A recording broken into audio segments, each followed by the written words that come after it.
नमस्कार। हमारा आज का टॉपिक है सीसीई। सीसीई का विस्तारित रूप होता है कंटिन्यूअस एंड कॉम्प्रिहेंसिव एवेल्यूशन, जिसका हिंदी अर्थ है सतत और व्यापक मूल्यांकन। इसमें हम आगे पढ़ेंगे continuous and comprehensive evaluation, a holistic approach to student assessment. सतत और व्यापक मूल्यांकन छात्र मूल्यांकन के लिए एक समग्र दृष्टिकोण। इसमें continuous and comprehensive evaluation is a student evaluation system that aims to access all aspects of a child development. It emphasizes a shift from traditional examination-centric evaluation to a more holistic and continuous approach. CCE was introduced in India as part of the Right to Education Act 2009 with the goal of reducing exam stress and fostering a more comprehensive understanding of student abilities. ये क्या बोल रहा है कि जो CCE है, इसका मुख्य उद्देश्य क्या था? एक ऐसी मूल्यांकन प्रणाली निर्मित करना जिसमें हम बच्चे के विकास के सभी पहलुओं का आकलन कर सकें। और इसमें हम जो एक पारंपरिक मूल्यांकन पद्धति चली आ रही थी, जो परीक्षक केंद्रित मूल्यांकन पद्धति, उससे हटकर हमें बच्चे के समग्र और सतत मूल्यांकन की ओर ध्यान ले जाना था। सीसीई जो 2009 में आरटी एक्ट 2009 था, उसके एक भाग के रूप में भारत में पेश किया गया था, जिसका लक्ष्य क्या था कि जो परीक्षा में जो बच्चों पे तनाव होता है, उस तनाव को कम करना और जो छात्रों की क्षमता थी उसको और अधिक व्यापक रूप से समझ पाना, ये सीसीई का मुख्य उद्देश्य था। और इसमें आगे पढ़ेंगे हम कि कोर प्रिंसिपल ऑफ सीसीई।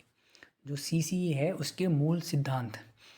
तो सीसीई जो है उसका जो मूल सिद्धांत है, मुख्यतः टू कोर प्रिंसिपल है, दो मूल सिद्धांत है सीसीई के, जिसमें पहला आता है कंटिन्यूटी, निरंतरता। कंटिन्यूटी में क्या होता है कि हमें क्या करना होता है, छात्र को जो मूल्यांकन जो प्रक्रिया होनी चाहिए वो क्या होनी चाहिए, सतत होनी चाहिए, निरंतर मूल्यांकन होना चाहिए छात्र का, जिससे हम बच्चे की हर गतिविधि को नज़र रख सकें कि बच्चा कितना प्रगति कर रहा है, उसे और कितनी अधिक सहायता देने की आवश्यकता है जिससे उसकी प्रगति और अधिक हो सके। पहला तो होता है कंटिन्यूटी, फिर दूसरा आता है कॉम्प्रिहेंसिव, व्यापकता। कॉम्प्रिहेंसिव मतलब व्यापकता। इसमें क्या होता है, जब हम बच्चे के विकास के हर पहलू का ध्यान देना होगा, जैसे बच्चे का संज्ञानात्मक विकास, बच्चे का भावात्मक विकास, बच्चे के मनोगत्यात्मक विकास, साइकोमोटर, ये सब इसमें हमें इस सब का ध्यान देना होगा कॉम्प्रिहेंसिव एवल्यूशन में। ठीक है। और इसके बाद आता है कंपोनेंट ऑफ सीसीई। जो सीसीई है उसके घटक। सीसीई के मुख्यतः दो घटक होते हैं, जिसमें पहला घटक आता है स्कोलास्टिक एवल्यूशन, मतलब शैक्षिक मूल्यांकन। शैक्षिक मूल्यांकन क्या होता है, जो हम बच्चे जो क्या कर रहा है अपने उसके एकेडमिक, जो उसका वो चल रहा है स्टूडेंट एकेडमिक परफॉर्मेंस, अलग अलग सब्जेक्ट में उसका एकेडमिक परफॉर्मेंस है, क्या क्या परफॉर्मेंस रही है। और इसमें मुख्यतः दो असेसमेंट देखने को मिलते हैं, एक फॉर्मेटिव असेसमेंट और दूसरा मिलता है हमें समेटिव असेसमेंट। फॉर्मेटिव असेसमेंट क्या होता है, इसमें हम बच्चे को क्या करते हैं, आकलन करते हैं रेगुलर बेसिस पे। जैसे बच्चे को क्लास में टीचिंग हो रही है तो हम टीचिंग के दौरान भी बच्चे का असेसमेंट करेंगे कि बच्चे को कितना आ रहा है और कितने बच्चे को बताने की आवश्यकता है, कहाँ कहाँ बच्चा पिछड़ रहा है। सारे क्षेत्र की एवोल्यूशन क्या करेंगे, लगातार एवोल्यूशन करते हुए आगे बढ़ते रहेंगे। ये होता है फॉर्मेटिव असेसमेंट। और जो समेटेटिव होता है, समेटिव असेसमेंट जिसे योगात्मक मूल्यांकन बोलते हैं, इसे हम साल में एक बार कंडक्ट करते हैं, साल के एंड में। ठीक है। इसमें ओवरऑल अचीवमेंट देखते हैं बच्चे की, बच्चे ने की ओवरऑल क्या अचीवमेंट की है बच्चे ने किसी सब्जेक्ट में।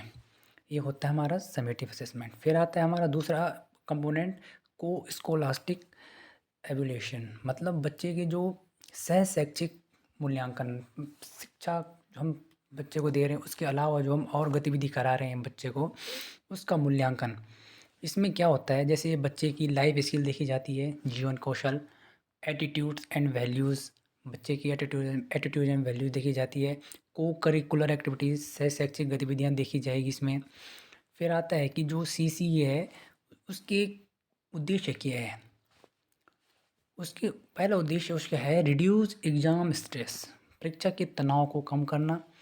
फिर आता है provide a holistic picture of the student, बच्चे का एक हमें संपूर्ण उसके संपूर्ण विकास के लिए हमें क्या करना होगा, पिक्चर प्रोवाइड करनी होगी कि इसका विकास किस किस क्षेत्र में हमें बच्चे का डेवलपमेंट करना होगा, किसी क्षेत्र में उसे हमें ज़्यादा वो हेल्प देने की ज़रूरत है, कहाँ बच्चा कमज़ोर है, कहाँ उसकी स्ट्रेंथ है, सब हमें इसमें पहचाननी होगी।